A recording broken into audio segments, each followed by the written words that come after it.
Só um minuto. Pronto. Então, eu sou Beatriz, eu sou estudante de medicina da UFCA, sou uma das pessoas da liderança do núcleo de medicina da BC2. Hoje quem iria conduzir a reunião seria Viviane, que conhece Larissa, inclusive, mas ela teve um contratempo, não pôde participar. Então, da reunião da liderança, estamos eu, Iven, Léo e o professor Açoeiro, que é o nosso responsável por vigiar a gente. Então, hoje nós temos uma reunião, deixa eu só abrir aqui para eu falar direitinho o nome do tema, né? Tu tem aí, Iven? Lê aí direitinho.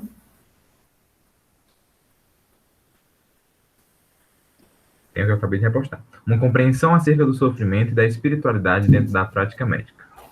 Pronto. Então, hoje, cada vez mais, a gente tem visto falar, pelo menos na faculdade, é um tema bem forte, né, sobre espiritualidade, no cuidado da saúde, mas muitas vezes de uma forma não cristã, até por ser um ambiente, vamos dizer, laico, né, vamos dizer assim, não tem uma religião oficial quando a gente fala dessa parte da espiritualidade. E a gente decidiu tratar um pouquinho sobre esse tema, e os meninos vão conduzir. Então, as pessoas que nós vamos ter falando hoje, né? Marcos é o nosso integrante, é o nosso líder não oficial, né? Tá desde o comecinho do grupo, e é uma pessoa muito querida do grupo, né? Marcos é psiquiatra, ele é formado pela Escola Superior de Ciência da Saúde, em Brasília, né? E fez residência em psiquiatria na UFRJ, atualmente trabalha em São Paulo. Já estou na área de medicina da família e comunidade também, né, Marcos? E a gente tem Larissa também. Larissa é membro da Igreja Batista Manaim, é formada em psicologia recém-formada.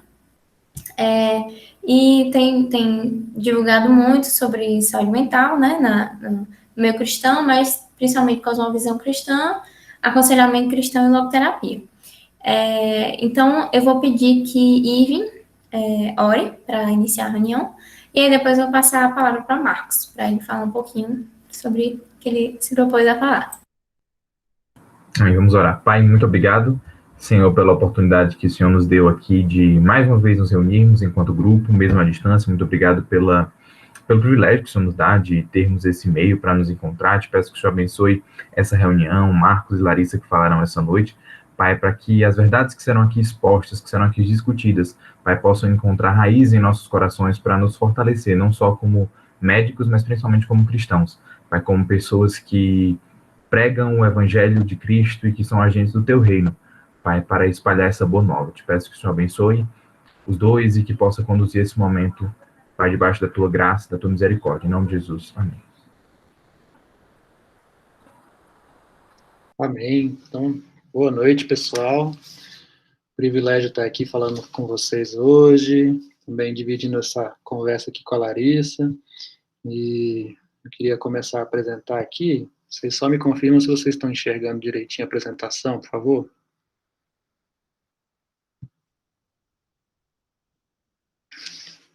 Sim.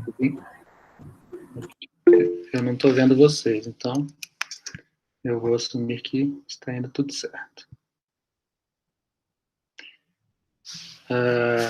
Eu queria começar, né, abordando essa questão da espiritualidade e da saúde mental. A gente vai falar sobre o valor da espiritualidade para a gente lidar com o sofrimento, né, e como a gente consegue obter significado, sentido por meio da espiritualidade, né, como os seres humanos têm feito isso.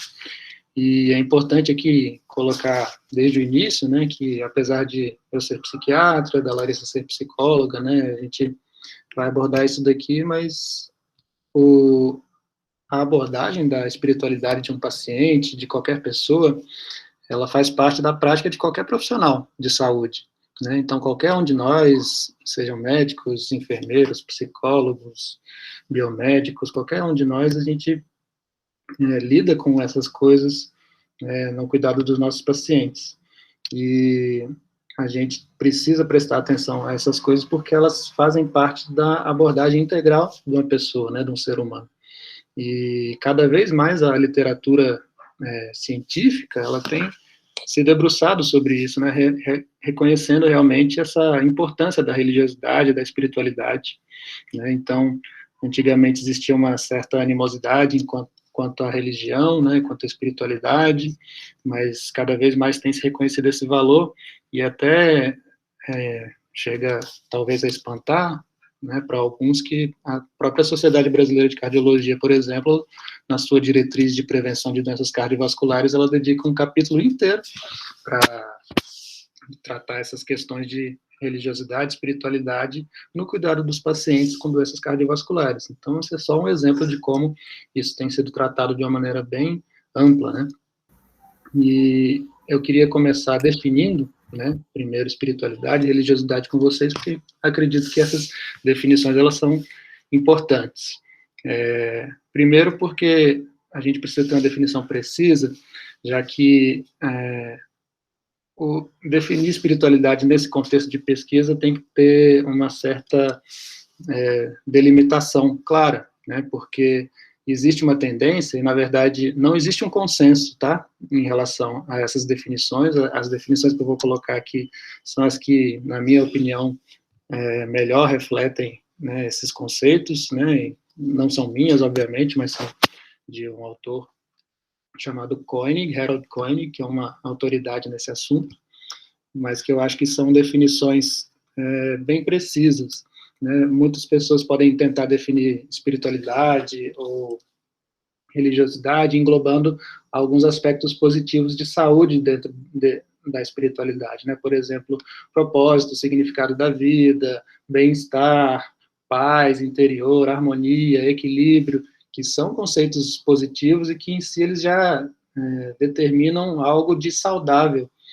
Então, quando a gente leva isso em consideração na própria definição da espiritualidade, se a gente for investigar o efeito da espiritualidade na saúde, a gente meio que já vai saber o que a gente está encontrando, né? Porque, pela definição, se alguém for espiritual segundo esses critérios, né, com esses conceitos, vai ser muito fácil a gente encontrar que realmente a espiritualidade faz bem. Mas será que realmente uma pessoa espiritual é a pessoa que tem paz interior, harmonia, equilíbrio, bem-estar? E às vezes até mesmo essas definições são tanto imprecisas em si mesmas, né? Então, a gente precisa ter uma definição que seja um pouco mais clara, e eu acredito que, por exemplo, a espiritualidade, né, essa definição que eu trago aqui, ela pode ser melhor compreendida como uma busca pessoal, né, pela resposta a essas questões últimas, né, as grandes questões, né, de vida e morte, significado, propósito, relacionamento com o sagrado, relacionamento com o divino, com o transcendente, né? E aqui a gente está falando, obviamente, em contextos variados, né? E não só do contexto cristão, espiritualidade de uma maneira geral. Enquanto que a religiosidade, ela é melhor entendida como um envolvimento com um sistema organizado, de crenças, de práticas, rituais, símbolos, tradições, nessa aproximação com o sagrado e com o transcendente. Então, a espiritualidade seria algo mais do âmbito pessoal, né? Então, aquilo que uma pessoa, né, faz para buscar as respostas a essas questões e a se relacionar com aquilo que transcende, com algum Deus, enquanto que a religiosidade seria a vertente, digamos, organizada, sistematizada, né, dessa forma de aproximação, né? Então, geralmente com as religiões que a gente conhece, né, e outras que às vezes são mais desconhecidas, mas também são formas organizadas e, portanto, são encaradas como religiões. E aqui é importante a gente fazer essa distinção da orientação da religiosidade também. Quando a gente fala de uma orientação intrínseca da religiosidade, a gente está querendo falar que uma pessoa, ela se deixa orientar por aquilo que ela acredita, né, em sua religião. Então, aquelas crenças que ele tem, o relacionamento com Deus, são algo extremamente importante para a pessoa, extremamente importante para definir os sentidos da sua vida, as suas escolhas e o modo como ela encara todas as coisas. Essa é a religiosidade intrínseca, enquanto que a extrínseca, ela tem mais a ver com uma orientação por aquilo que a religião pode oferecer de positivo para a pessoa. E esses são dois padrões que não são arbitrários, assim, eles foram vistos mesmo ao longo dos estudos, né, que tem pessoas que elas procuram a religião mais por conta de benefícios, né, às vezes como status, autoridade, ou benefícios emocionais, ou de pertencer a algum grupo, mas elas não são tão constantes nas suas crenças, às vezes elas escolhem determinadas coisas para crer e outras coisas nem tanto, então existe essa incongruência, às vezes, com as crenças, né? Então, intrínseca é aquela pessoa que se deixa levar realmente pela religião, e aquilo é algo central, a extrínseca, nem tanto. E eu queria apresentar para vocês aqui um pouco dos estudos que relatam o impacto da espiritualidade na saúde, né? Essa revisão aqui, de Moreira Almeida, Lotufo e Koenig, é uma revisão extremamente relevante, né? Na verdade, ela é publicada na Revista Brasileira de Psiquiatria, e é o artigo mais citado dessa revista, né? E é uma revista bem conceituada no meio, exatamente porque ela faz uma revisão bastante extensa, né? E bastante clara na sua exposição acerca da religiosidade. E eu até recomendo que, como uma porta de entrada para entender mais sobre esses aspectos, esse seja o artigo principal, assim, porque ele realmente é muito bom.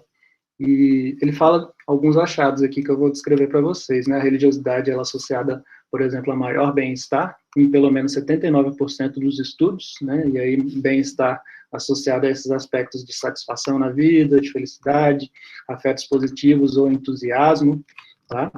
Outra associação que, em relação à depressão, a espiritualidade se mostra um fator de proteção, né? É um fator de proteção modesto, né? Não é tão grande, assim, o efeito, mas ele é confiável, ele é robusto, né? Ou seja, ele se mostra consistente em vários estudos, né? De uma maneira que a gente pode realmente entender que existe esse fator de proteção em relação à espiritualidade. Diminui as taxas de depressão, e essa influência é muito mais importante quanto mais as pessoas estão debaixo de estresses psicossociais. Também a religiosidade e a espiritualidade, e geralmente elas são encaradas em conjunto nos estudos, apesar dessas diferenças, ela também é associada a menores taxas tanto de tentativa quanto de consumação de suicídio. Então, é algo que deve ser levado em consideração também, na avaliação dos pacientes, e para a gente entender até mesmo o risco do suicídio, esse tipo de coisa precisa ser levado em consideração. E a religiosidade e a espiritualidade também está associada a menores taxas de uso e dependência de álcool e de outras substâncias. Esses outros estudos aqui, de Brown e Koenig, também é uma revisão de 2019, eles pegaram 152 estudos prospectivos sobre religiosidade, espiritualidade e depressão. E os aspectos que foram avaliados nesses vários artigos, né, dentre outros tantos, né, foram frequência religiosa, comportamento religioso privado, né, então orações, leituras, meditações que as pessoas fazem de maneira particular, a importância da religião na vida da pessoa, né, então avaliações do tanto que a religião é importante, as afiliações religiosas dessas pessoas, né, então de qual denominação elas são, ou a qual religião elas aderem, e também questões de enfrentamento, né, tanto negativo quanto positivo. E aqui acho que vale a pena explicar o que é esse enfrentamento, né? O enfrentamento positivo seria a compreensão de que Deus, ele está fazendo alguma coisa, ele tem algum propósito com esse sofrimento, então, com essa doença, com esse problema, de maneira que, ainda que eu esteja passando por ele, existe algo por trás disso tudo que justifica e que, portanto, eu posso passar por isso sabendo que Deus me ama e que Deus vai fazer algo a respeito disso, que Ele está cuidando de mim, apesar de eu estar passando por uma situação difícil. Enquanto que o enfrentamento negativo tem a face contrária. Então, a noção de que Deus me esqueceu, Deus me deixou de lado, ou então a de que é o diabo que está fazendo isso contra mim, ou então simplesmente a ideia, né, a concepção de que eu não posso fazer nada e, portanto, eu fico passivo, né, eu fico passivo em relação a esse sofrimento, eu não posso fazer nada. E os estudos demonstraram, né, 49% deles mostraram uma relação positiva, né, entre a espiritualidade índices de depressão, ou seja, de que a espiritualidade contribui para melhorar esses quatro, 41% dos estudos foram mistos e 10% foram de piora. E esses fatores para piora geralmente são explicados por conta desses enfrentamentos negativos, né? Então, dessa dificuldade de enxergar algum propósito ali nesse sofrimento, ou de levar isso com muita passividade, com indiferença, como se não houvesse nada a ser feito. O outro estudo aqui que eu queria mostrar para vocês é esse de Bonelli, que também avaliou depressão, e 61% desses estudos, né, 144, demonstraram uma menor incidência, uma recuperação mais rápida da depressão. E apenas 6% dos estudos demonstraram o oposto, né, que a religiosidade e espiritualidade poderiam contribuir negativamente. E quando eles fizeram uma avaliação da qualidade desses estudos, né, aqueles estudos que foram considerados de qualidade superior mantinham mais ou menos essa proporção. De maneira que a gente tem uma certeza, assim, uma segurança bastante grande em dizer que a religiosidade ela se relaciona positivamente, né, com as doenças mentais, de maneira a diminuir as suas incidências e a trazer um maior bem-estar, uma menor sintomatologia para os pacientes que são religiosos, que têm algum tipo de espiritualidade. E aqui a gente acaba entrando em algumas questões éticas também, né? Por exemplo, a questão do proselitismo é praticamente unânime, né, na literatura, de que o proselitismo é algo que deve ser evitado, né, a todo custo, porque existe uma assimetria muito grande, né, entre o paciente e o médico está ali numa posição de autoridade, né, e quando eu falo médico, estou incluindo, na verdade, todos os profissionais, tá? Mas quando a gente está cuidando de algum paciente ali, existe essa relação que é assimétrica, né? O doente está ali numa posição vulnerável, precisando de cuidados, e enquanto o médico ele está numa posição de oferecer cuidados, de oferecer orientação, uma posição de autoridade, né? Então existe esse desequilíbrio, e é muito condenado na literatura de que o profissional se utilize dessa posição desequilibrada para forçar as suas visões religiosas ou antirreligiosas também para os pacientes, né? Então, pode ser que alguém que não tenha fé, um profissional que não tenha fé, encontre um paciente que tem fé e fala que aquilo é uma besteira, que aquilo não faz sentido, e isso é completamente inadequado. Eu considero que isso é bem diferente de, por exemplo, alguém que tem um relacionamento já bem estabelecido com o paciente, e eles acabam conversando sobre questões espirituais, das crenças de cada um, e isso pode ser feito de uma maneira respeitosa, de uma maneira sensível, em que cada um pode falar o que pensa, e isso não caracterizar algo abusivo. Mas o proselitismo, né, que é essa questão realmente insistente e inadequada de você tentar convencer os outros a abraçarem a sua crença ou descrença, isso deve ser evitado. Então, quando a gente pensa no paciente, né, e na maneira como ele deve ser tratado de maneira eticamente, você lembra que tem que respeitar a autonomia do paciente, de que ele tem que ser sempre esclarecido, né, quanto a qualquer coisa que você for fazer com ele, né, e que ele também deve participar do tratamento de maneira livre, né, ou seja, sem qualquer tipo de coerção. Então, o proselitismo, né, essa questão invasiva, vai acabar influenciando, né, nessa questão. A gente tem que ter cuidado para não cair nesse tipo de ênfase demasiada em tentar impor as nossas visões, ainda que a gente entenda que elas possam ser benéficas para o paciente. E outra questão que é próxima também dessa discussão é da oração com o paciente. E é interessante a gente notar que em estudos, entre 19% a 95% dos pacientes gostariam que os seus médicos, que os profissionais de saúde orassem com eles, né? Chega a ser impressionante. E que 33% a 77% deles gostariam que as suas necessidades espirituais fossem contempladas numa consulta, num atendimento médico. De maneira que o medo também de ser caracterizado por alguém proselitista, né, que está querendo convencer os outros à sua religião, ele não pode também nos inibir para abordar questões espirituais com os nossos pacientes, porque eles querem, eles esperam esse tipo de coisa de nós.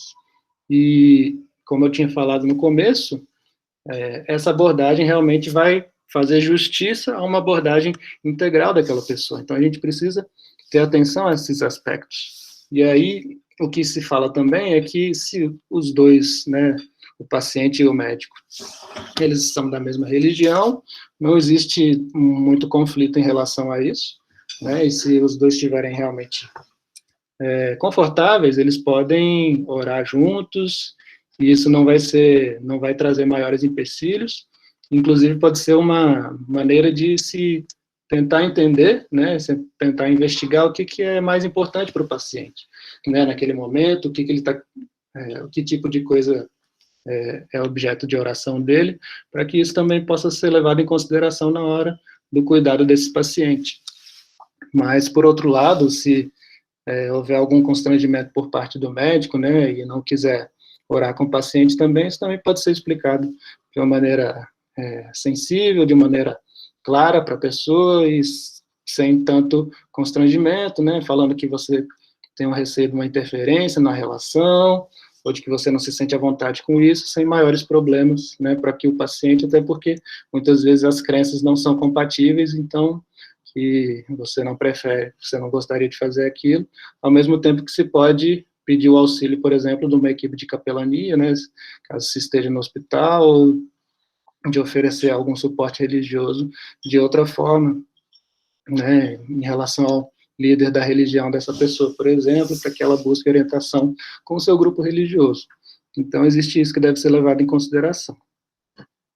E agora, eu queria comentar agora os aspectos salutogênicos da espiritualidade, né? Então, o que na espiritualidade, né, segundo a literatura, pode estar contribuindo para realmente fazer esse bem à saúde que, de uma maneira geral, a gente tem visto nos estudos. E esses aspectos que eu vou falar aqui, esses mecanismos, eles não são simplesmente hipotéticos, mas foram vistos, têm sido vistos mesmo nas pesquisas como mais comuns, mais prevalentes entre as pessoas com uma religião. Então, por exemplo, comportamentos e estilo de vida saudáveis, né? Então, menos uso de álcool e drogas, mais prática de exercícios físicos, isso está associado a um estilo de vida mais saudável que realmente promove a saúde. Outras coisas são atitudes como gratidão, perdão, altruísmo, generosidade, desempenho escolar e até fidelidade conjugal, que são associados realmente a melhores desfechos de saúde. Outra coisa que é muito importante é a rede de suporte social, né? Pessoas religiosas têm uma rede de suporte social melhor, mais coesa, e isso é um dos fatores também bastante implicados em melhores desfechos de saúde para os pacientes. E, inclusive, também essas coisas que eu falei ajudam a diminuir muitos estressores psicossociais, né? Então, conflitos, problemas familiares, problemas de relacionamento, todo tipo de coisas assim, né? Esses mecanismos podem levar a uma menor incidência de problemas. Um coping positivo, né, um enfrentamento positivo, que eu já havia mencionado anteriormente.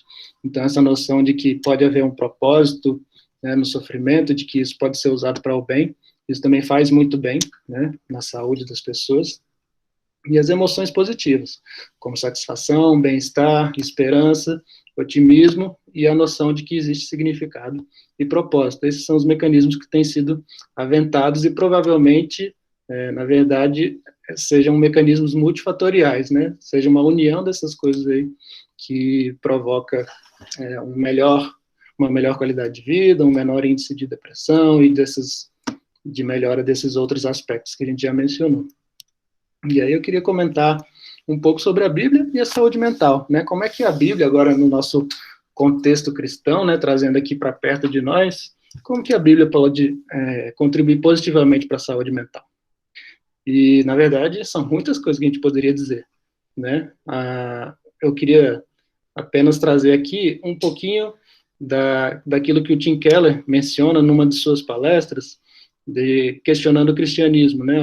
Uma série de palestras que ele fazia na sua igreja em Nova York, para exatamente apresentar o evangelho, apresentar a fé cristã para aqueles que ainda não tinham fé, né, para os incrédulos. E em uma dessas conferências, né, ele resumia a sua palestra, né, a sua exposição, basicamente dizendo que o cristianismo, ele oferece significado e propósito para a vida que o sofrimento não pode tirar.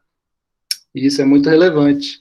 Ele compara o cristão com alguém secular que não possui crenças, e alguém secular, ela pode ficar desesperada quando ela para pensar no mundo e vê que aquilo ali não faz sentido, que aquilo que ela fizer vai ficar para outra pessoa e que ela não vai levar nada dali para além, né, depois que morrer, por exemplo. E o sofrimento traz muita angústia para pessoas como essas, né, que não conseguem realmente firmar os pés em algo que seja sólido para segurá-las nesses momentos.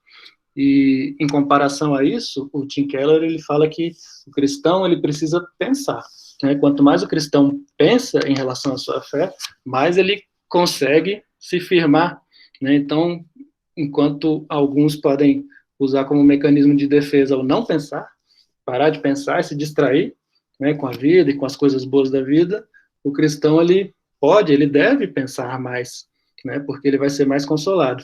Então, eu vou ler uma frase que ele coloca nessa conversa, que exemplifica bem, né, como é que o cristianismo ajuda, né? O cristão, ele pode pensar: existe um Deus que me criou, e ainda que eu não tenha vivido como deveria, ele enviou seu filho Jesus para morrer por mim e me salvar. Agora eu o conheço, ele é parte da minha vida e me ama. Eu recebi muitas coisas boas, mas o melhor ainda está por vir. O pior que pode me acontecer é que eu morra. Mas isso seria o melhor que poderia me acontecer. Toda alegria e amor que eu experimento melhorariam. E, eventualmente, Deus vai resolver tudo de errado neste mundo. Novos céus e nova terra.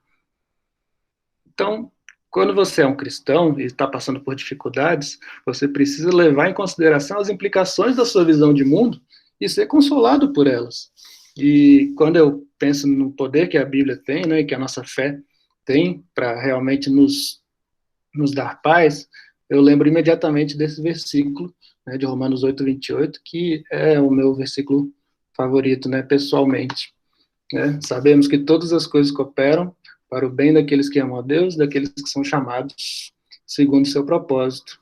E é um versículo que, pessoalmente, foi fonte de grande consolo para mim, né? Aliás, esse capítulo 8 inteiro de Romanos é bastante precioso nesse sentido, mas esse versículo aqui, ele nos ajuda realmente a compreender, né, o tamanho da paz e do consolo que existe para nós em Jesus Cristo, né?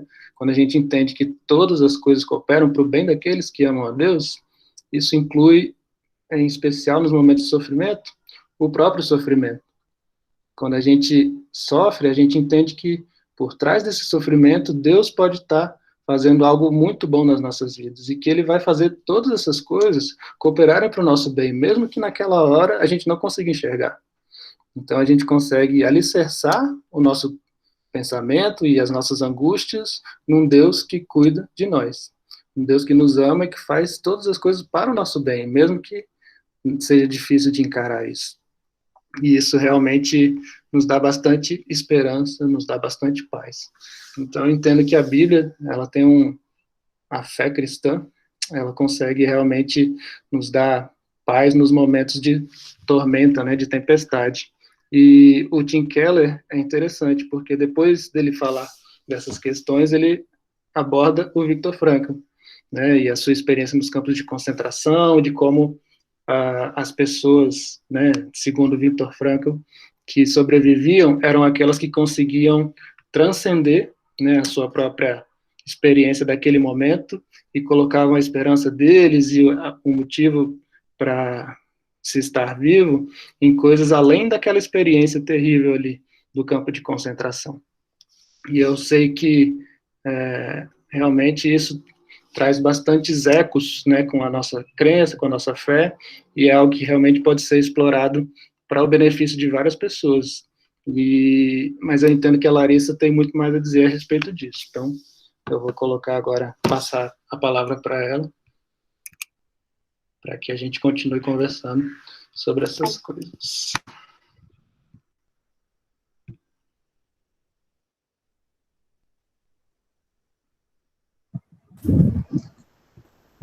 Boa noite, gente. Boa oportunidade de falar aqui depois do Marcos, né? Posso começar, Bia? Pode ficar à vontade, viu? Tá bom. Então, o Marcos já deu uma introdução aí, né? Um pouquinho a história do Viktor Frankl. E o tema que a Vivi pediu foi sobre uma compreensão do sofrimento de acordo com a logoterapia. Primeiro, o que é logoterapia, né? O que é esse negócio aí, que vocês aí não são nem obrigados a saber o que é, né? Mas a logoterapia, ela é uma escola, uma abordagem, uma teoria da psicologia, mas ela foi criada pelo Viktor, que era um psiquiatra e neurologista. E ele era de judeu, de Viena, então ali as terras de Freud, e ele tinha uns embates em alguns assuntos. Enquanto o dizia que o ser humano vivia por uma vontade de prazer, o Frankl dizia que o ser humano vivia por uma vontade de sentir. Então, em última instância, o homem ele está buscando sentido na vida, por um significado. E aí ele já começava com essas discordâncias com Freud, né? Desde ele foi aluno de Freud, inclusive, mas ele se desviando assim porque percebeu alguns errinhos na base e criou a sua própria escola. Mas a história de Viktor Frankl, para mim, é o que é em tudo, assim, até porque foi a história que deu pé inicial para a criação da logoterapia, né? Na verdade, ele já vinha desenvolvendo alguns estudos sobre o sentido da vida, mas por ser judeu, ele foi levado de concentração, ele e toda a família dele. Então, ele tem muita história de sofrimento, porque ele perdeu os pais, a esposa, forçar a esposa dele. Na verdade, fizeram o aborto da esposa, né, que estava grávida quando ela foi para o campo de concentração. E isso tudo ele não sabia, né? Ele não sabia onde que estavam os pais, onde que estava a esposa, ele não sabia de nada. Mas nessa situação que o Frankl se encontrou. Ele prisioneiro nos campos de concentração, ele foi prisioneiro de 4 campos diferentes, e lá ele começou a perceber, observar o comportamento dos prisioneiros. E ele vai perceber que as pessoas que tinham um sentido de vida, que tinham um significado, que viviam por algo maior, elas viviam mais tempo. Elas viviam mais e elas conseguiam dar um sentido até aquele tipo de situação extrema. Então, não era simplesmente um sofrimento ao qual a pessoa se entregava e se rendia. Ele via que essas pessoas que tinham sentido, elas buscavam sobreviver, elas buscavam viver, e mais do que isso, ajudavam os outros. Então, se tinha um pedacinho, eles dividiam, essas pessoas que tinham sentido na vida, né? Enquanto, em contraste, as outras pessoas que não tinham sentido e significado, elas simplesmente sobriam, né? Então, elas até trocavam comida por fumo, porque achavam que já indo mesmo, então eu vou aqui me entregar ao prazer, né? E faziam mal aos próprios colegas lá que estavam presos junto. E ele percebeu essa diferença de comportamento das pessoas que tinham sentido e as pessoas que não tinham. E aí ele começou a perceber e formular a teoria de que as pessoas que têm um sentido na vida suportam melhor o sofrimento, e não só suportam melhor, mas elas também vivem mais para o outro, elas vivem mais para fora de si. Então elas não ficam mesmadas, né? Essas pessoas que têm algo maior pelo. E aí, uma das que o Frankl focava muito era na questão da liberdade e da responsabilidade.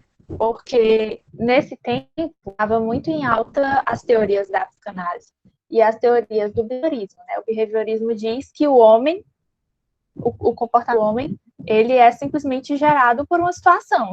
Então, é isso, resposta. Então, aquela situação necessariamente vai gerar um comportamento.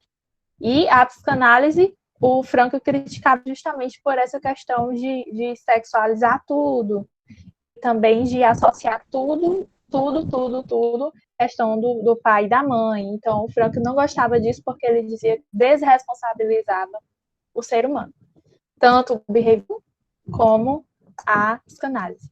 E aí ele dizia que, na verdade, o que muda o comportamento é a escolha do homem, é a liberdade que ele tem de escolher, mesmo a pior situação possível.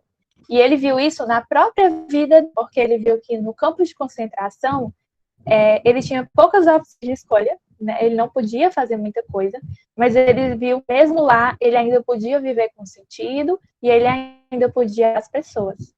Então, mesmo nessa situação extrema, ele ainda tem liberdade de escolher fazer a coisa certa, fazer o que ele achava que era o certo. Então, ele disse que isso é uma coisa inalienável do ser humano, é a liberdade e a responsabilidade, e são justamente essas coisas que o homem ser mais humano ainda, é a liberdade e a habilidade. E aí, a logoterapia, ela traz uma visão sobre sofrimento que é muito interessante para qualquer profissional da saúde, não só para a gente que é da psicologia, mas eu acho que também seria importante para vocês. O Frankl era um médico, né? Então ele conta muitos lá em todos os livros dele, ele conta muitos relatos de pacientes que ele estava atendendo que estavam em profundo sofrimento e que ele conseguiu consolar com algumas palavras baseadas na logoterapia, nessa questão do sentido da vida e ter um significado.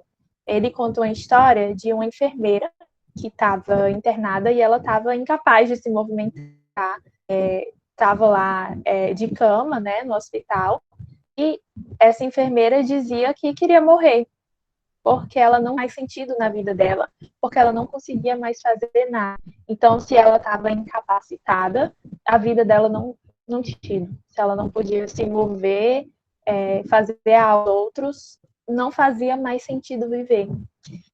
E a Frankl, ele trouxe essa questão para ela mesma, perguntando para ela se quando ela via os pacientes doentes, enquanto ela atendia eles, ela pensava sobre a vida deles, de que a vida deles não tem mais sentido só porque estão ali doentes de cama. E aí, nesse momento, girou a chave, né, na cabeça dela, e ela ficou, faz sentido, eu nunca vi que meus pacientes são menos dignos de viver só porque estão incapacitados de fazer alguma coisa. Então, essa enfermeira, ela se lembrou, né, de que a dignidade dela não estava necessariamente associada a ela estar produzindo e fazendo as coisas o tempo inteiro, né? Que era muito mais sobre ela ser um ser humano. E isso é algo que o Frankl foca muito também, a dignidade do ser humano, e que isso também é uma coisa que ninguém pode tirar. E por a logoterapia ter uma abordagem humanista, algumas pessoas têm algum preconceito, né? Humanismo, nossa, o humanismo vê o homem como uma pessoa muito boa, uma pessoa que tem o bem dentro de si mesmo, né? De fato, algumas linhas humanistas são assim mesmo. Mas, o próprio Frankl, ele responde essa pergunta nos livros dele. Quando vocês me perguntam, né, se eu não sou muito otimista com o ser humano por acreditar muito nele, eu lembro que ele fala sobre que o mesmo ser humano que foi capaz de criar a câmara de gás e os campos de concentração foi o ser humano que também entrou na de gás com uma oração nos lábios, Então, o Frankl, ele era um médico que via o ser humano, sim, em sua potencialidade ruim, ele via isso, mas, ao mesmo tempo, ele também o homem como imagem de Deus. E ele via nisso a capacidade que o homem tem de transcender o sofrimento. E daí que vem a palavra autotranscendência, né? A noção de que o ser humano ele é capaz de ir além daquele sofrimento. Então, ele não é obrigado a ficar reduzido e a ser determinado pelo seu sofrimento. E a capacidade de autotranscender é de ir além, é de buscar o que está fora de si e de viver mais para fora dentro. Então, a autotranscendência, na verdade, ela é enfrentamento do sofrimento. De você não ficar ali, sendo no seu próprio sofrimento e olhando só para você e só piorar o seu ciclo de sofrimento, enquanto quando transcende esse sofrimento, que você pensa em ir por algo maior que você mesmo e que você faz que não estão simplesmente reduzidos ao seu próprio prazer, então você consegue encarar o sofrimento de uma forma mais funcional. Você consegue enfrentar esse sofrimento de uma forma melhor. Essa capacidade de autotranscender é uma capacidade. O ser humano ele tem essa capacidade. Embora nem pratiquem, mas é uma coisa que pode ser envolvida também. E ele fala também que esse autodistanciamento ele faz até com que a gente enxergue melhor o sofrimento. Então, quando a gente se vê de fora, quando a gente sai do nosso próprio sofrimento, quando a gente se vê mais um pouco distante do sofrimento, a gente enxerga melhor o sofrimento.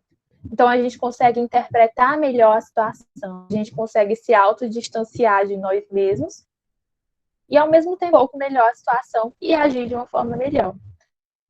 A autotranscendência também diz muito sobre, mesmo no sofrimento, ajudar outras pessoas. Você está ali disposto a passar por outras pessoas. Então, não é que você vai esquecer completamente do seu sofrimento. Não é que você ignorar o seu sofrimento. Não. É que você sabe que o seu sofrimento tem um sentido. E isso é muito importante. O Franco fala que se a vida não tem sentido, a vida nem vale a pena ser vivida.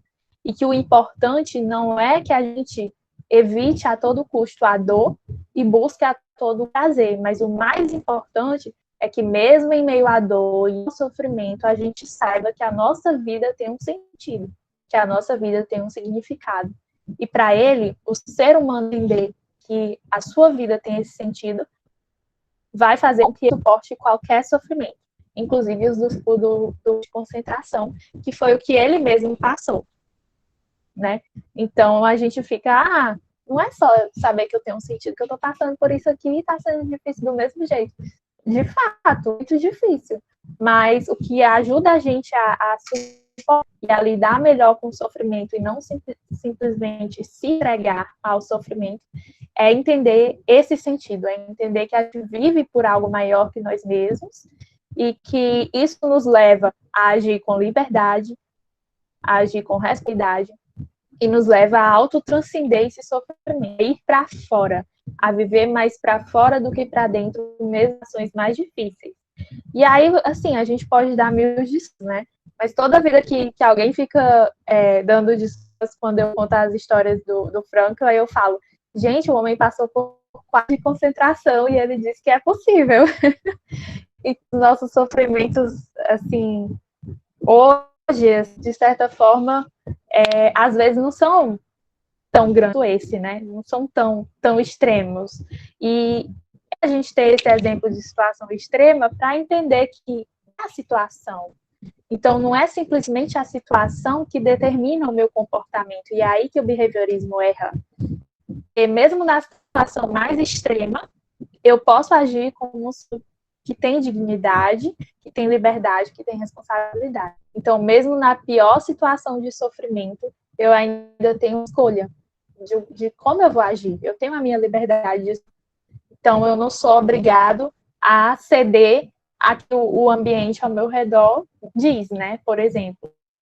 Então, não é o ambiente que nos determina, é a nossa escolha diante das situações da vida.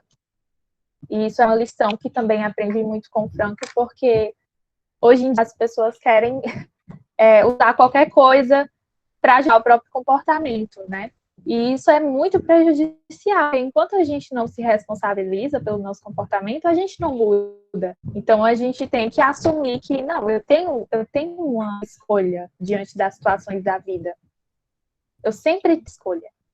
E o Frankl diz que é justamente o sentido da vida orientar essa escolha.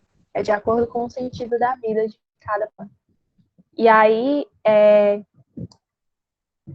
a história do Frankl, ela é mais contada no livro Em Busca de Sentido. Se vocês quiserem ler, uma parte é a biografia dele e a outra parte é o início da logoterapia. E esse livro é maravilhoso. Acho que é o meu livro preferido, inclusive.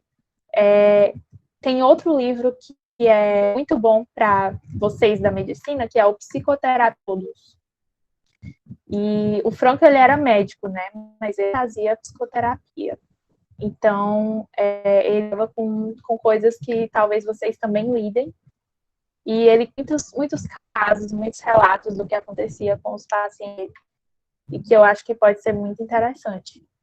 Mas, em resumo, a logoterapia, ela é o sofrimento como algo que não necessariamente tem que ser evitado a todo custo, porque vai acontecer. Tanto é que o Frankl, ele chama o homem de homo patiens, que é o homem que sofre. E ele sabe que a vida é sempre sofrimento, né? E ele fala isso. A gente não pode evitar o momento da vida. O que a gente pode é escolher como agir no sofrimento, como a gente vai nessas situações extremas e se a gente tem um sentido para a vida, se a gente tem um significado que é maior nós mesmos, então a gente consegue enfrentar o sofrimento de forma digna, de forma humana e com responsabilidade. Então, o que o Frankl faz, na verdade, assim, não vai sofrer, né? Não é essas coisas de pensamento positivo, não é um risco irreal. Na verdade, você vai sofrer, a vida tem sofrimento, mas se você tem um sentido para a vida, esse sofrimento vai se tornar suporte. E eu acho que isso é muito importante para nós mesmos, né? E também para os nossos pacientes terem e compreenderem essa questão para poderem enfrentar o sofrimento deles de uma forma mais funcional. Acho que entender que a vida tem um sentido é o que dá sentido a todas as outras coisas, né? Inclusive, por pior que ele seja. Então, era isso que o Frankl falava. Eu acho que eu consegui dar um resumo aqui, mas se vocês tiverem dúvidas também, estamos aí. Não sei como é que tá o tempo também. Estava com medo de passar do tempo, porque a logoterapia foi o tema do meu TCC. Então, vocês imaginam aí que eu tenho muita coisa para falar. Mas, enfim, é isso. Muito obrigada, Larissa. Foi ótimo. Foi dentro do tempo também.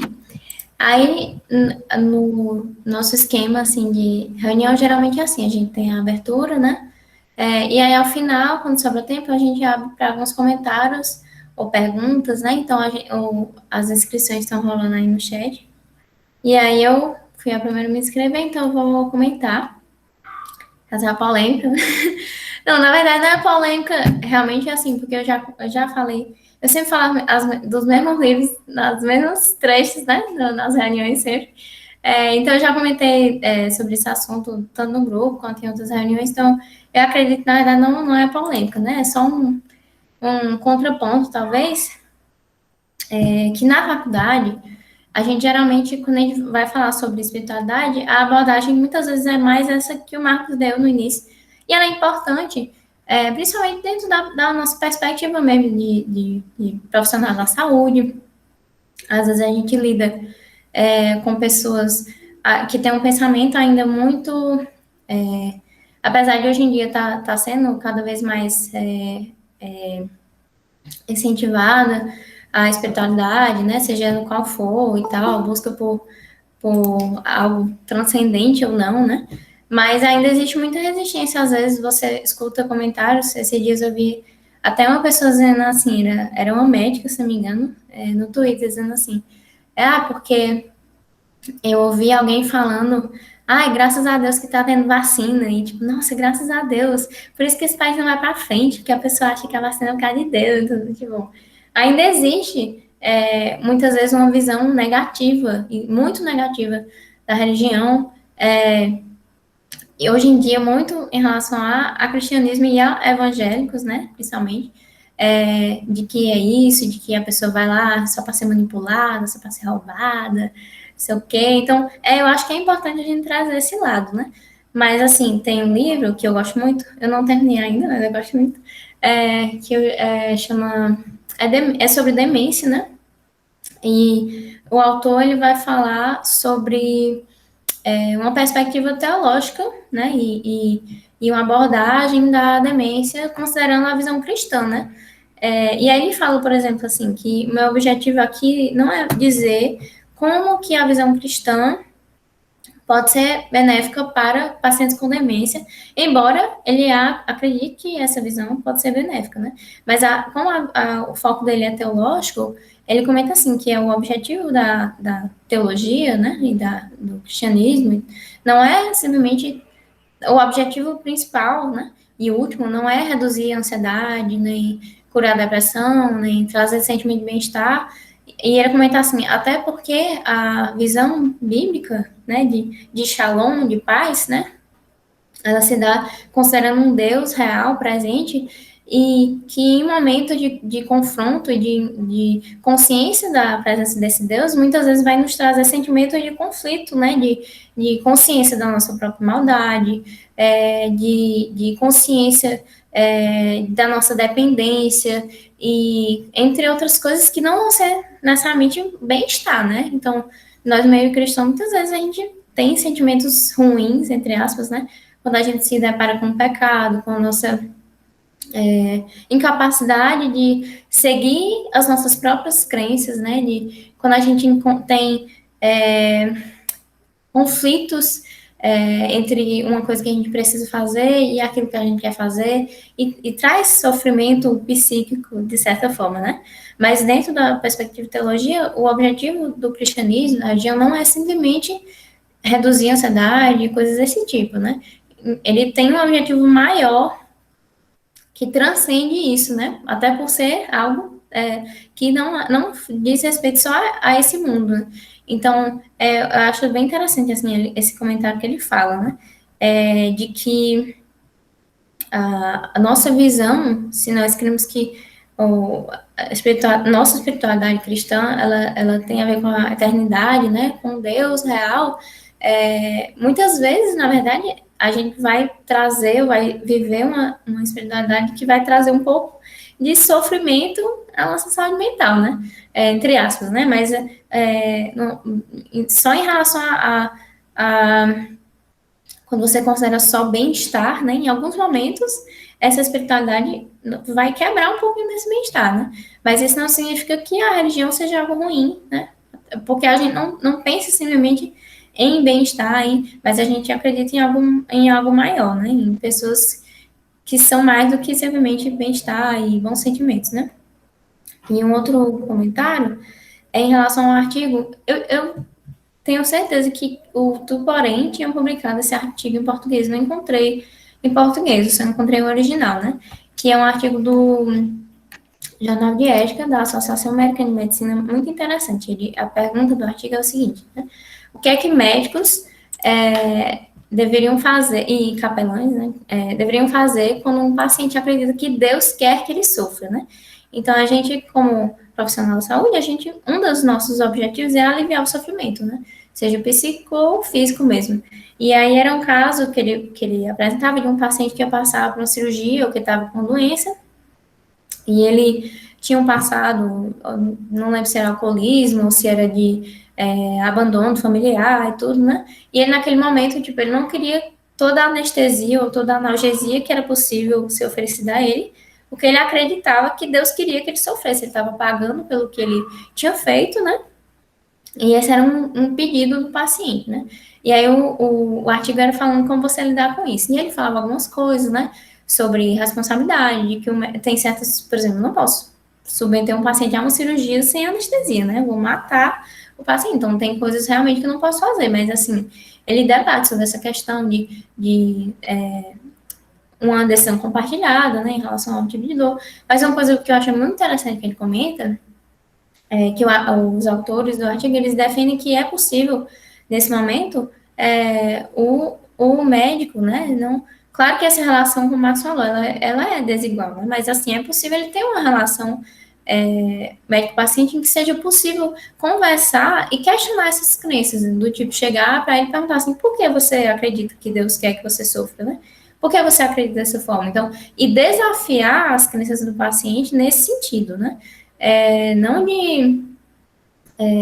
de forma invasiva, mas até pelo relacionamento que hoje em dia se incentiva, né? Que não seja aquela coisa paternalista, do médico decide, o paciente obedece. Mas do médico buscar ter uma relação em que ele possa conversar sobre essas questões de fé e não simplesmente, como geralmente se coloca, você é católico, então eu vou procurar alguém católico, um padre que pense exatamente como você para conversar aqui, né?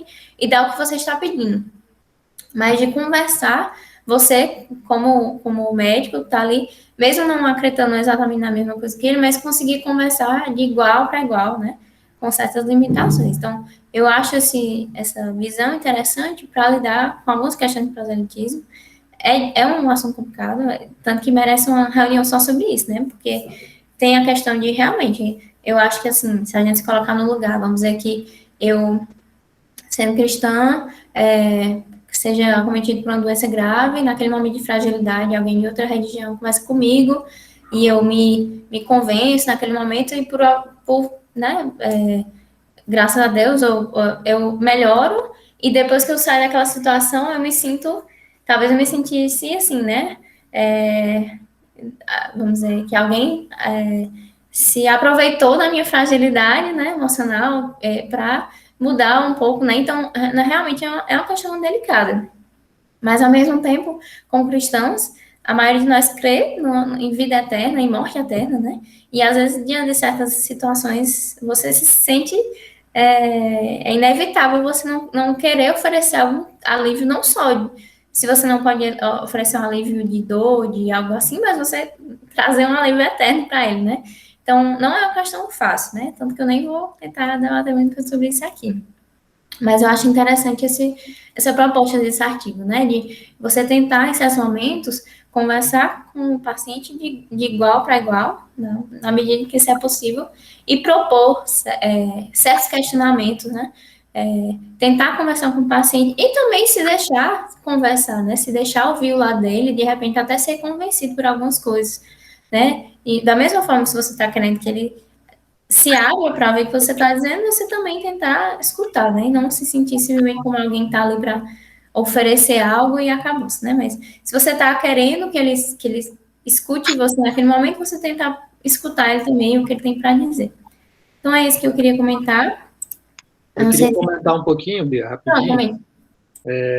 Só que eu também ressaltei isso, né, quando eu falei, porque eu acho que a abordagem do proselitismo nos artigos, né, é muito em relação a essa coisa bem abusiva, assim, né, do profissional de saúde querer realmente impor, forçar uma religião, né, uma crença em alguma pessoa, ou ausência de crença, né, e que realmente é algo inadequado, mas é muito diferente de uma pessoa que tem um relacionamento com o seu profissional de saúde, né, e as duas se dão bem, as duas conseguem conversar sobre coisas além de simplesmente avaliar como é que estão os sintomas, né, consegue conversar sobre a vida de uma maneira geral, né, e aí geralmente se pode abordar essas questões mais profundas, digamos assim, né, e aí realmente existem muitas aberturas para se trabalhar com essas coisas, mas também de uma forma que não seja forçada, de uma forma que não seja artificial, né, mas que realmente você consiga colocar algumas coisas que você crê, né, ou talvez questionar algumas coisas do paciente de uma maneira respeitosa, de uma maneira sensível, né, ao que ele acredita ou deixa de acreditar,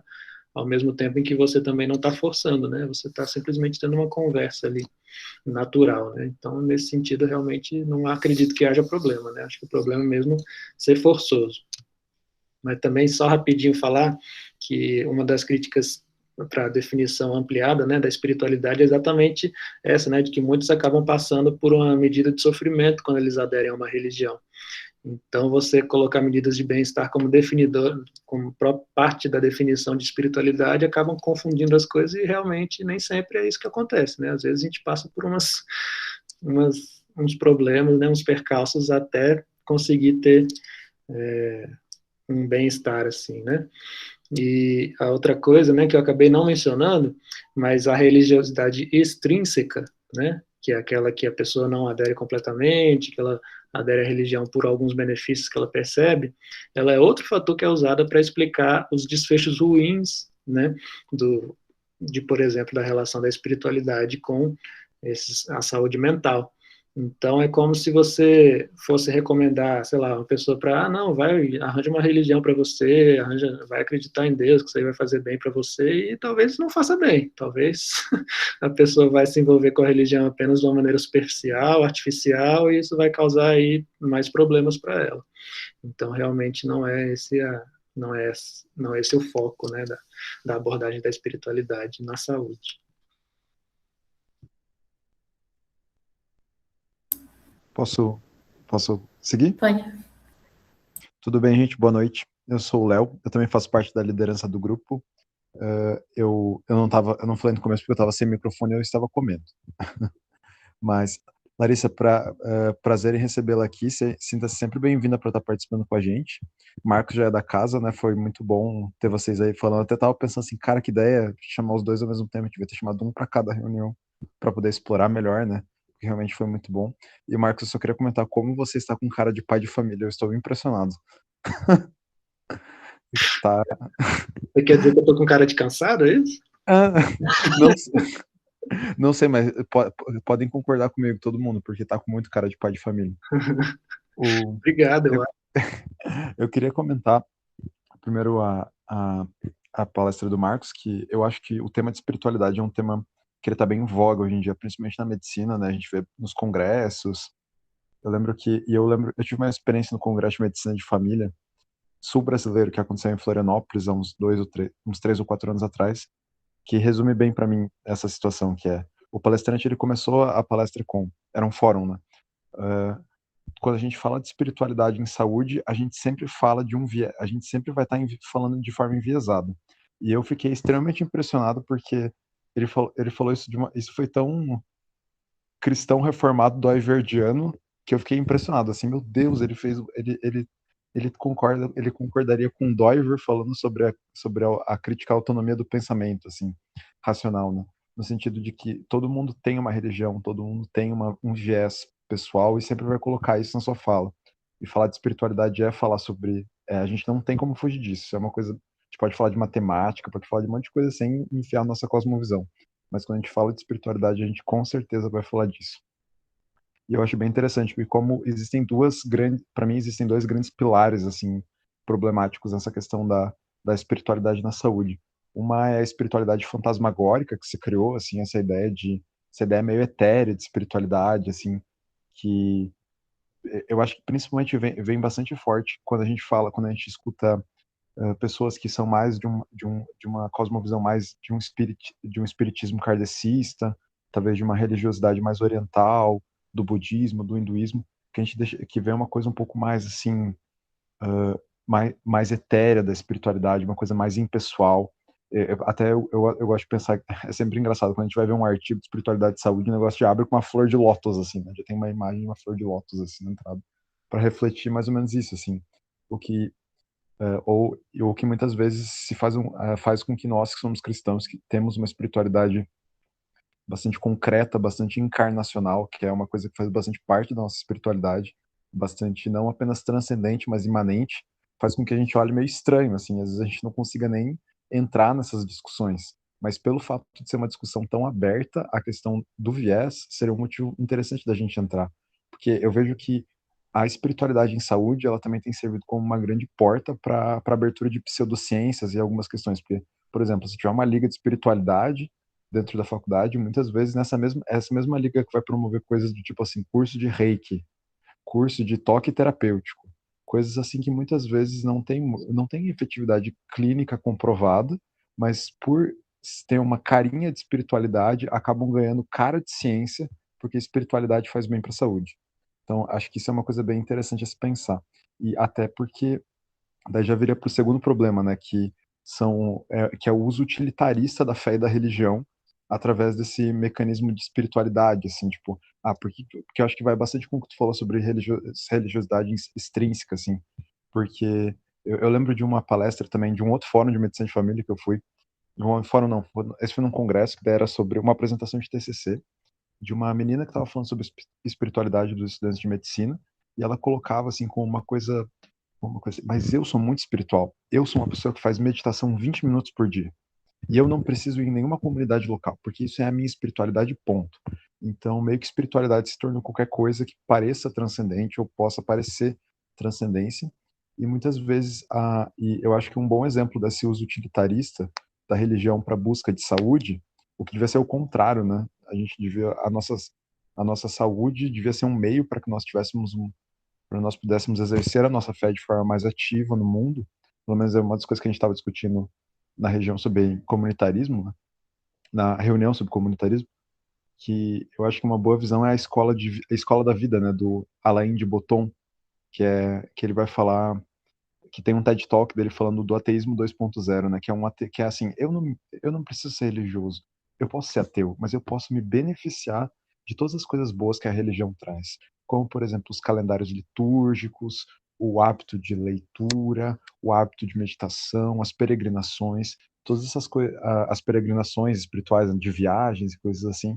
Então, e daí ele criou a escola não sei se foi ele que criou, eu não conheço muito o contexto desse movimento, é o Irving que me apresentou até na real, e que tem essa questão de como se fosse um culto, usando alguns aspectos sensoriais do culto mesmo, para falar de músicas boas, tipo assim, vamos escutar aqui um U2, assim, para refletir assim, sobre a nossa vida e desenvolver a nossa espiritualidade transcendente, quando muitas vezes não faz tanto sentido assim. Nossa, tô falando um monte. Novas. E eu acho que também uma coisa que a gente tem que pensar muito sobre essa questão da fé é que às vezes a gente tem tanto medo dessa coisa do proselitismo que a gente esquece que a gente está num país que 90% das pessoas são cristãs. Não só isso, mas 30% do país é evangélico. Então, às vezes quando eu estava trabalhando na atenção primária, às vezes eu tinha o sentimento de que, até porque muitos pacientes de classes sociais mais baixas são evangélicos, de igrejas mais cunho pentecostal e neopentecostal, e muitas vezes eu tinha uma grande oportunidade de ter conversas teológicas no consultório, ou de aconselhar pessoas que estavam fora da igreja, talvez a voltar para ela.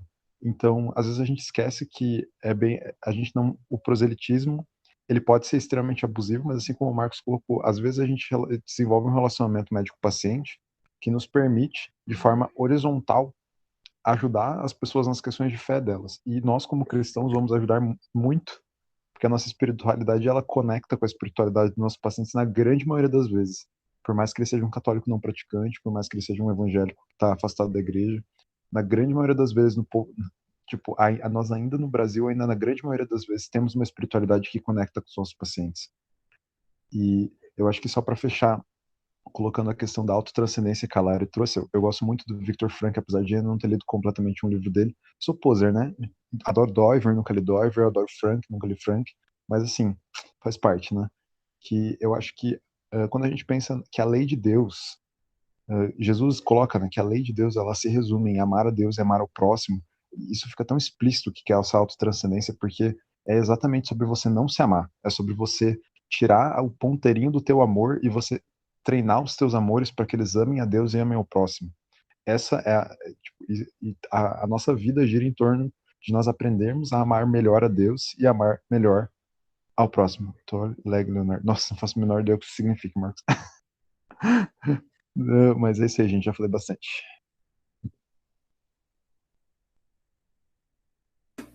Oi, gente, sou eu. Eu acho que eu não sou acho que ninguém aqui me conhece. Eu sou de Pernambuco, eu venho acompanhando as reuniões. Sou estudante da UFPE, daqui de Caruaru. E uma pergunta que eu tenho, na verdade, eu acho que vocês até começaram a responder, né? Bia e Léo também, Marcos, que é justamente aquelas situações, né, que a gente se depara com um paciente que tem uma religiosidade e daí ele tem um quadro e queixas assim que parece que a visão equivocada, a teologia equivocada dele piora o sofrimento dele, né? E aí minha pergunta era justamente quando ou se é válido questionar, né, como vocês falaram, questionar as crenças e até que ponto isso é bom. Na verdade, eu tive duas experiências, uma positiva e uma negativa em relação a isso. Uma foi até no meu segundo ano, que tinha uma mãe que ela tem uma criança com síndrome da Zika e, e várias comorbidades associadas e malformações, e eu sei que essa mulher já peregrinou em vários serviços de saúde aqui, todo mundo meio que conhece o caso, né? E daí uma vez foi até na USF, e eu vi a médica consultando ela, e a gente acompanhando, e o menino dela, assim, com muito desconforto respiratório, e ela olhou para ele assim, tipo, isso é uma mulher muito simples, sem instrução, e assim, vivia. Ela tinha uma vida muito devassa, a médica disse antes, até esse menino nascer, né? E ela mudou completamente por conta dessa circunstância, e eu vi ela olhando para o menino e dizer: ah, meu filho, eu sei que tá doendo, mas Jesus vai voltar um dia e a sua dor vai acabar e tudo isso vai passar. E na hora eu engoli, assim, o choro, porque foi uma cena muito, muito tocante para mim. E até a minha dupla de estágio era um rapaz que ele se diz ateu, né? Embora eu não acredite que existam ateus, mas eu lembro que ele me falou, tipo, poxa, mãe, eu nunca vi tu assim, professa tua fé, mas de uma maneira tão estudada, e essa mulher, acho que nunca nem teve acesso às coisas que tu fala, e ela falou com tanta clareza, e eu fiquei, caramba, minha fé ainda é muito fraca, porque realmente. E outra que foi mais recente foi justamente numa ocorrência do SAMU, que eu estava acompanhando, e foi uma síndrome coronariana, né? E eu percebi quando eu cheguei lá que a família era de alguma forma cristã, e os filhos começaram a orar para esse pai ressuscitar. E isso uma gritaria, e o SAMU tentando lá né, auxiliar, prestar o atendimento, e inclusive o filho sem deixar, querendo colocar a mão na cabeça do pai para orar e declarar em nome de Jesus que ele ia viver, não sei o quê, e isso a gritaria, aquele clima assim. E aconteceu que esse homem morreu, né?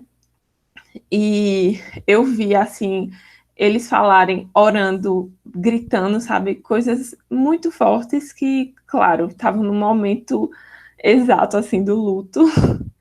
Mas aí eu fiquei pensando assim, numa consulta, algo assim, você vê que o paciente tem uma visão equivocada sobre Deus, tipo, sobre essas coisas de você determinar e acontecer, e daí o paciente vai para dois extremos, ou ele vai perder a fé dele, né, ou ele vai acreditar que Deus é fraco, ou que a fé dele não foi suficiente, uma dessas coisas, né.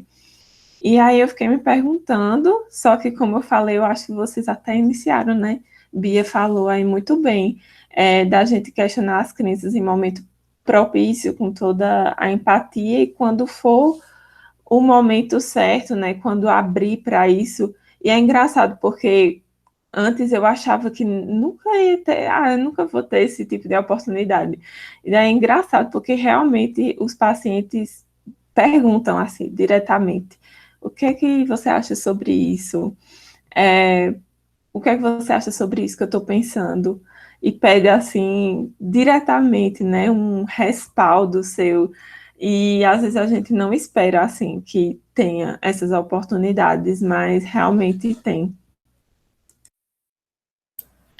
Assim, a verdade é que a gente, na verdade, questiona muitas vezes as crenças dos pacientes. A gente tem medo de fazer isso com crenças religiosas, mas a gente questiona se chega uma acompanhante diante, por exemplo, de algum paciente, não sei, que não esteja conseguindo trabalhar por conta de uma depressão grave, um quadro, né, e eles assim, isso aí é um preguiçoso, e a gente diga, não, por que ele é preguiçoso, né? E a gente questiona e a gente coloca ali na mesa, não, será que é assim mesmo, né? A gente desafia a crença daquela pessoa, né? Não é uma crença religiosa, mas é uma crença que ela tem. E que naquele momento a gente se sente com liberdade de questionar e de conversar, né? Da mesma forma, a gente pode, em momentos, principalmente quando aquilo está trazendo um prejuízo à pessoa, né, muito direto, você como médico, eu acredito, né, que você possa conversar, como o Léo falou, como o Marcos falou, de forma mais horizontal e levar o paciente a se questionar, como eu acredito que seja feita na psicoterapia também, né, Larissa talvez possa falar um pouco mais sobre isso, mas eu já vi várias vezes na psicóloga e a psicóloga questionar minhas crenças, de forma indireta, talvez, né, religiosa, mas questionar de coisas do tipo, né, por que é que você precisa fazer isso? Por que você sente que precisa fazer isso, né? Então, nós podemos ter esse relacionamento com o paciente também, né, de se sentir à vontade para falar do nosso, e muitas vezes a gente nem vai precisar falar, né, eles mesmos vão nos perguntar, vão querer saber a nossa opinião, e a gente pode, por algum motivo, preferir não falar tanto, né, principalmente numa situação mais delicada, mas pode também se sentir à vontade para ser mais direto e sincero também com o paciente.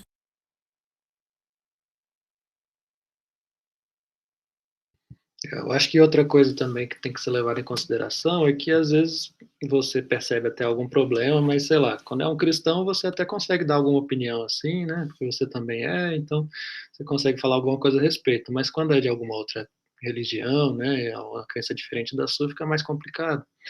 Então, assim, a gente não precisa esgotar todo o cuidado do paciente, né? A gente pode pedir ajuda, né, para outra pessoa que seja da religião, né? Então, para que ele procure o líder, né? Ou para que você, às vezes, convoque, né? Por exemplo, em internações, assim, a gente costuma trabalhar com líderes de outras religiões que podem vir visitar a pessoa para conversar. Às vezes, até o líder orienta, por exemplo, o paciente que não pode tomar remédio, então às vezes a gente chama eles para conversarem a respeito disso, tentar esclarecer algumas coisas, mas isso tudo é feito de uma maneira assim bem suave, né? A gente não quer ficar forçando nada para o paciente, mas explicar também a importância de, por exemplo, você tomar uma medicação corretamente, né? De que isso não contradiz alguma questão central para a fé. Quer dizer, às vezes uma intervenção vai realmente conflitar, né? Por exemplo, a questão da transfusão de sangue para o testemunho de Jeová, né? Isso talvez seja algo mais difícil de abordar, mas algumas outras coisas às vezes dependem mais de uma crença que não está muito bem estabelecida no paciente, você consegue identificar que aquilo ali pode ser trabalhado e às vezes a pessoa mudar de ideia sem que seja uma violência, né? Aquilo que ela acredita, às vezes é mais um aperfeiçoamento. Mas quando não é uma coisa muito relativa à fé cristã, fica um pouco mais complicado. Então você pode pedir ajuda de outras pessoas, né? Mas eu queria escutar também a Larissa falando sobre isso, porque na psicologia é bastante complicado, né? Essa questão aí do proselitismo. Eu sei que você não quero te colocar em maus lençóis, mas eu sei que existe eu acho que diria até um preconceito, né, em relação à própria religião, né, porque tem uma ideia de que você não pode abordar essas coisas, senão você vai estar querendo forçar a sua fé, e mesmo quando não se trata desses casos, né? Então, acho que a visão de proselitismo é uma coisa bastante delicada para a psicologia, em especial aqui no Brasil, né? A gente, no nosso caso, tem o código de ética, né? Que ele impede que a gente induza o paciente religiosamente, filosoficamente ou politicamente. Mas sabe que muitos psicólogos fazem isso em frente, né? E que, de fato, na psicologia, o que pega mais é para os cristãos. É coisa muito concentrada para os cristãos. Porque a gente vê aí os Instagrams, tipo, bem escancarado, e o próprio Conselho de Psicologia promovendo uma psicologia feminista, por exemplo, e psicologias com viés político, tudo pode, né? Isso tudo é ok. Agora, se for falar de psicologia, aí não pode, né? Já recebi várias denúncias fantasmas do CRP, mesmo eu sem ter o meu CRP ainda, mas eu recebi várias denúncias e já soube de salas inteiras de estudantes de psicologia se juntando para me denunciar, sem eu ser formada em psicologia. Só porque eu falo de psicologia e cristianismo na internet, né? Então eu nunca nem propus uma psicologia cristã, mas essa questão do proselitismo, uma coisa que eu trouxe para mim, assim, para quando eu for atuar dentro da clínica, é que eu vou lidar com o que o paciente trouxer. Então, se é algo que o paciente traz, se é uma questão para ele, se é importante para ele, não é antiético. Agora, outra coisa é você ativamente, isso que eu estou falando no contexto da psicologia, né? A pessoa está lá falando de uma coisa e do nada você leva um assunto que não tem muito a ver com aquilo e você insere ali só porque você quer falar sobre aquilo. Então, o que eu faço muito é justamente de lidar com aquilo que o paciente traz. E, às vezes, essas coisas se chocam muito, né? Porque eu vejo eu mesma, eu faço terapia também, e a coitada da minha psicóloga sofre muito, porque, às vezes, a gente faz coisas justificando pela Bíblia ou pela fé, e, às vezes, nem é, né? Essas questões de autocuidado, por exemplo, de autoestima, esse tipo de coisa que a gente, às vezes, confunde muito, e a gente acaba agindo errado, justificando a Bíblia por isso, né? Então, a pessoa tem que ter muito jogo de cintura para confrontar, assim, e confrontar essas crenças sem ser antiético. Mas é como isso que a Bia disse mesmo, quando essas crenças elas são prejudiciais, né, para o paciente, eu acredito que vale a confrontação. E se é algo que o próprio paciente trouxe, então eu faço com a consciência em paz, porque foi ele que trouxe, então ele quer lidar com aquilo. Então eu vou lidar com aquilo.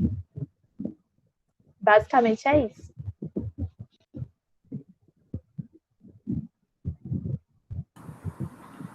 Acho que sou eu, alguém mais, Marcos e Bia, vão falar mais alguma coisa? Pode falar. Pronto. Tem dois comentários e uma pergunta, acho que está meio que já misturado, porque vocês já mencionaram principalmente com a pergunta da May e também do comentário inicial da Bia. O primeiro comentário seria muito a ver com uma comparação das abordagens, que eu não consegui não fazer com o Frankl com o Primo Levi. Não sei quantos já conhecem o livro dele, É Isto um Homem, que ele também faz a sua autobiografia ali no campo de concentração, e como ele fala lá, chega no meio do livro e diz assim, depois de Auschwitz, não tem como você falar sobre divina providência, não tem como você tratar sobre a existência de Deus depois de Auschwitz.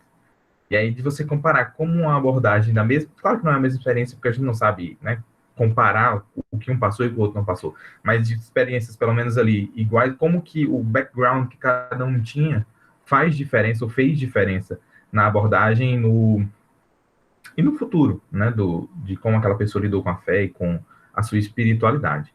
Um outro comentário também tinha a ver com o que o Léo falou, dessa questão de que hoje a espiritualidade ela está muito não só orientalizada, mas como secularizada. Não só exemplo da School of Life, né, a Escola da Vida, mas também os estoicos, e como hoje a gente tem toda a citação de Sêneca, de Marco Aurélio, tudo aí para que seria um coach atualizado, um coach intelectualizado, e que a gente acaba abordando a espiritualidade e os aspectos da espiritualidade de forma secular e distante de Deus. E a gente usa virtudes distantes do que seria aquelas virtudes que Paulo falou, fé, esperança e amor. A gente usa essas virtudes mais como bons hábitos e a imperturbabilidade, um estado meio beirando uma apatia assim da vida, e como isso é frequente na nossa rotina, e principalmente queria terminar de vocês. E aí vem a pergunta, que inclusive foi um parêntese, que quando estava fazendo convívio via o cartaz de ligação, a gente vai botar Larissa, aí bota psicóloga. Ela disse, não bota psicóloga, porque ela ainda não está no meio termo, mas vai botar o quê? Bota formada em psicologia. Como é que psicóloga é tão mais fácil? Aí a menina já tá beirando perder o CRP, então ainda quer fazer ela perder logo? Aí eu disse, então foi formada em psicologia, né? Se vocês prestaram atenção, tinha lá psiquiatra e a outra formada em psicologia, foi por essa diferença aí. E a pergunta seria justamente assim, como que vocês fazem, por isso que eu falei que mistura, seria assim, como que vocês fazem com vocês mesmos, para, sabe, às vezes você pega uma situação ali de um paciente, e aí eu penso comparando com a nossa realidade de igreja, né, aconselhamento, seja quem já foi líder de PG, líder de ministério, de que às vezes você tem um contexto ali e você, ou até mesmo não em igreja, mas você consegue construir um relacionamento com a pessoa, consegue entender os dilemas dela e a partir desses dilemas você consegue pregar o evangelho. E aí como vocês fazem com o fato de que vocês têm todo esse acesso à pessoa, mas não podem diretamente, não podem ali pregar o evangelho para ela? Pelo menos não diretamente, vocês podem, né, como vocês estavam falando, questionar o que a pessoa traz, mas como vocês lidam com isso, com essa limitação de, poxa, o evangelho cairia bem direitinho aí no que você está falando, e não poder? Já foi comentado, mas se há algo mais que vocês possam acrescentar com relação a isso.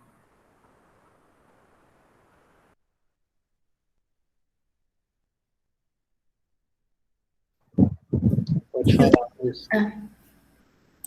Deixa eu perguntar se a Silvana quer responder essa, que eu vi que ela, nos comentários, ela estava falando alguma coisa da experiência dela.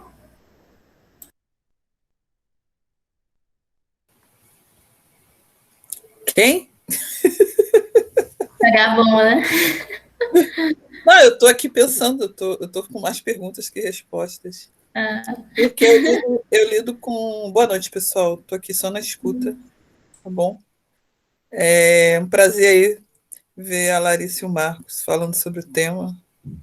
39 semanas de gestação, gente, então desculpa, eu não vou abrir a câmera. Não quero assustar ninguém. Mas, porque assim, uma situação que eu me deparo, né, eu acho que a Larissa acabou respondendo sobre essa questão de o paciente trazer a dúvida e você trabalhar aquela dúvida, né? O problema é que às vezes a gente lida com muitas coisas que são muito externas ao cristianismo. Pelo menos eu que sempre vivi em cosmovisão cristã, então sempre fico na dúvida. Por exemplo, eu tenho uma paciente espírita e que ela estava com grande sofrimento porque o espírito da antiga esposa do namorado dela estava dentro da casa dela, trazendo tormento porque a mulher não sabia que tinha morrido. E isso assim, a consulta médica girava em torno disso, sabe? Então, algumas questões que não são da nossa cosmovisão, né? E aí, às vezes, a gente fica com muito temor de, na nossa tentativa de minorar o sofrimento do outro, acabar sendo insensível, né? Então, eu às vezes perguntava como é que isso poderia ser feito. Ela falou, não, porque o centro espírita está fechado por causa da pandemia, então eu não consigo fazer o passe, e agora o que eu vou fazer? Então, é muito complicado. Então, seria bom até a gente parar um pouco até para conversar sobre proselitismo nesse sentido, porque às vezes a dúvida do paciente que ele te traz sobre espiritualidade é uma questão prática, né? O que eu faço com o espírito dessa mulher que está na minha casa? Está me causando sofrimento, doutora, me dá um remédio para dormir, mas não está funcionando e tudo mais, então é super complicado. E aí, claro, a gente às vezes conversa, eu tento dar um exemplo bíblico quando tem alguma situação que a pessoa fala que tem a ver com a Bíblia.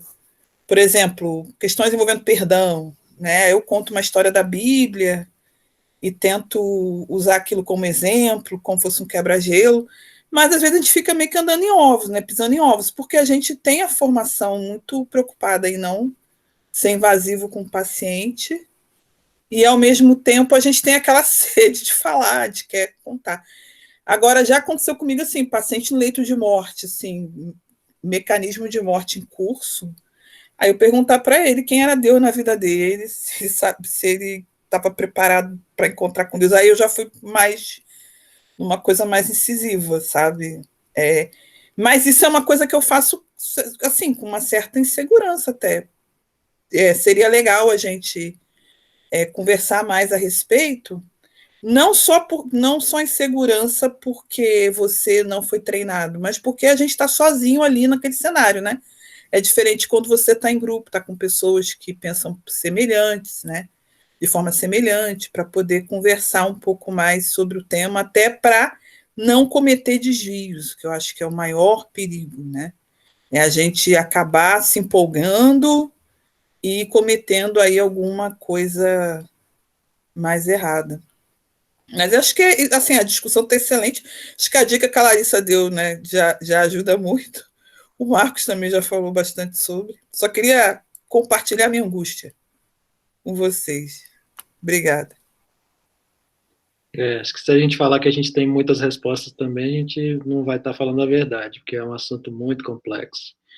E nos artigos eles falam que o médico deve exercer o seu julgamento clínico, né, que em linguajar bíblico a gente chama de sabedoria, né? Então a gente tem que ter realmente cautela e tentar trabalhar com essas coisas conforme o contexto, levando em consideração a relação que você tem com o paciente, e realmente não tem, acho difícil achar uma resposta, uma receita de bolo, assim, né, faça isso, nessa hora faça aquilo, né, isso é uma coisa muito americanizada, assim, que não sei se dá para fazer na vida real, mas eu acho que o principal é isso, né, você não ficar também tão ansioso, né, pensando, nossa, e agora o que eu vou falar? Será que eu falo isso? Será que tá certo? Será que tá errado, né? Tipo, deixa o contexto te conduzir, né? Deixa o paciente te tomar pela mão e segue a condução que ele está fazendo, né? Isso aí geralmente vai te ajudar a não ser alguém que está violentando, né, o paciente, se utilizando de uma posição de autoridade, mas para ser alguém que está querendo responder ali aos anseios, às angústias, às questões que o paciente te traz mesmo, né? Que é mais ou menos também o que a Larissa falou. Então, acho que é nesse sentido que a gente trabalha. Agora só a Ana vai fazer o último comentário e aí a gente encerra. Oi, gente, tudo bem? Ui, meu Deus, perdão.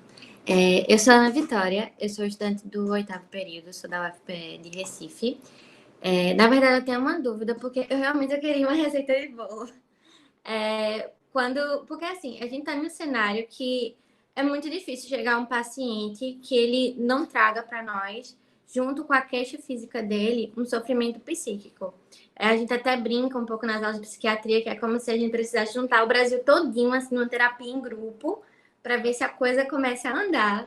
Mas, assim, quando a gente observa um paciente trazendo para a gente esse sofrimento psíquico, e a gente já de cara, ou em algum momento, ele relata para a gente que ele tem uma visão sobre a espiritualidade e visão de mundo completamente diferente da gente. Como é que a gente consegue abordar essa questão do sofrimento dele, toda essa questão que a gente está levantando sobre proselitismo, sem que a gente ofenda dele e seja cancelado de alguma forma, mas como é que a gente consegue abordar esse paciente que tem uma visão tão diferente da gente e está ali na nossa frente sofrendo?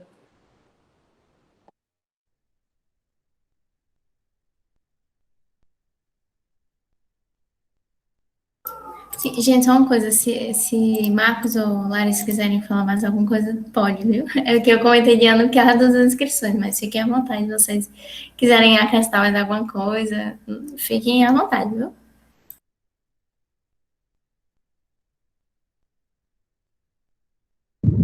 Eu acho que foi só a questão do Irving que ficou meio pendente, mas que isso aí é um dos meus dilemas antes de responder a Ana. Eu nem sei se eu posso responder ela, se a pergunta era para mim ou para o Marcos, mas o Irving perguntou aí dessa questão de querer evangelizar a pessoa, né? Saber qual é a solução e você não pode fazer. E, de fato, isso acontece muito, porque a gente está lidando com questões da alma da pessoa, né? Então, às vezes, você sabe realmente que a única coisa que vai resolver aquilo ali é o evangelho. Mas, muitos anos de estudo sobre cosmovisão me ajudaram a entender que eu não posso, muitas vezes, oferecer o evangelho, assim, explicitamente na consulta, mas, até porque aquela não é minha função naquele momento específico. A minha função é aliviar a saúde mental daquele paciente, no caso de vocês, aliviar a saúde dos pacientes, enfim. Mas uma coisa que eu aprendi com Francis Schaeffer é que a gente pode arrancar o teto das pessoas. E o que é arrancar o teto? É justamente desconstruir algumas crenças sobre a vida, sobre o mundo, sobre tudo, que são crenças que estão permeando ali o que aquela pessoa tá trazendo para você. Não é algo que você vai simplesmente jogar. São coisas que você vai fazendo aos pouquinhos, sabe? Fazendo a pessoa questionar sobre a vida. Muita gente acha que crise existencial é uma coisa ruim. E, na verdade, às vezes, a crise existencial é o que faz a pessoa buscar por um sentido na vida. é o que faz ela buscar por algo maior, né? É o que faz ela transcender. Então, não necessariamente uma crise existencial é algo ruim. Então, eu acho que a gente pode incentivar esse paciente a buscar respostas, a buscar o sentido, a se perguntar mais sobre essas coisas da vida e arrancar o teto, de certa forma, né? O Francis Schaeffer, ele chama de pré-evangelismo. Então, são algumas concepções sobre a vida, sobre o mundo, sobre a realidade no total, que a gente vai conversando e colocando ali, né, na cabeça da pessoa, não de uma forma manipulada, mas porque de fato é a realidade. E o Francis Schaeffer fala que não tem como a pessoa entender o evangelho se antes ela não compreende a realidade. Então, por isso que ele chama de pré-evangelismo.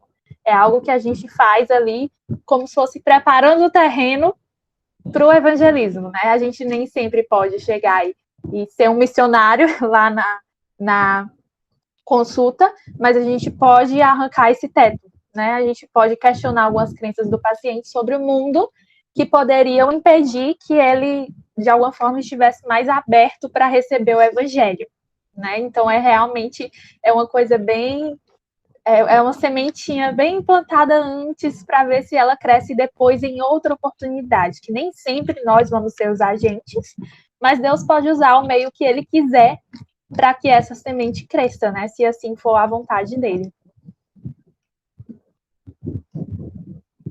Amém. Mais alguém? Marcos quer comentar mais alguma coisa? Para encerrar? Então, todos a favor, então eu vou só encerrar a reunião, vou pedir para Léo fazer uma última oração. Eu enviei o artigo e o trecho que eu comentei, eu mandei no grupo. Como eu comentei no começo da reunião, a reunião vai ser gravada e disponibilizada no YouTube, depois no podcast, né, editado, mas caso alguém apareça em algum momento falando alguma coisa e não queira que esse trecho vá para a edição, né, avise para a gente que a gente, na hora da edição, pede para tirar essa parte, né. Marcos e Larissa, né, fica mais difícil que foi o principal, mas os outros participantes, caso tenha falado alguma coisa e não se sinta à vontade, mas em geral é bem tranquilo. E é isso, o Léo vai orar agora e a gente encerra. A gente tira uma foto depois da oração, né?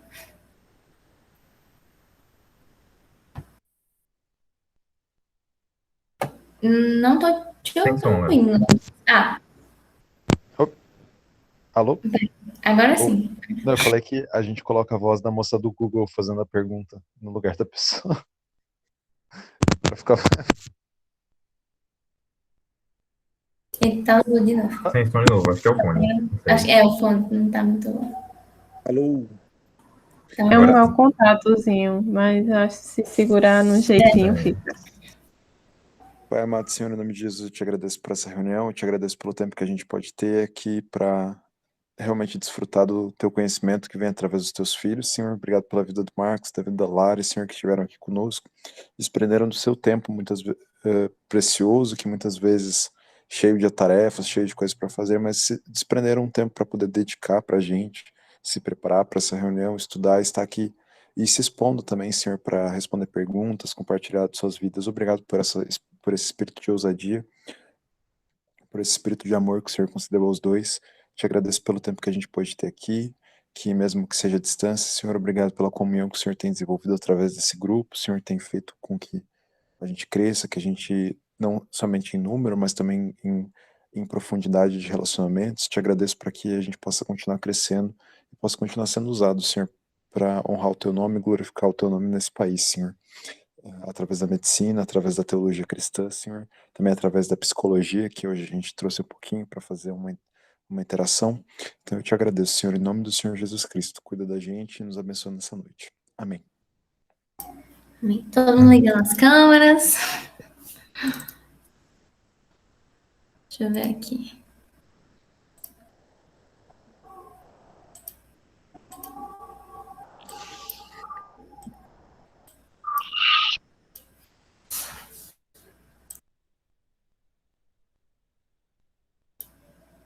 Então, se ninguém mais for ligar, vou tirar o print aqui. Quem puder tirar também de segurança.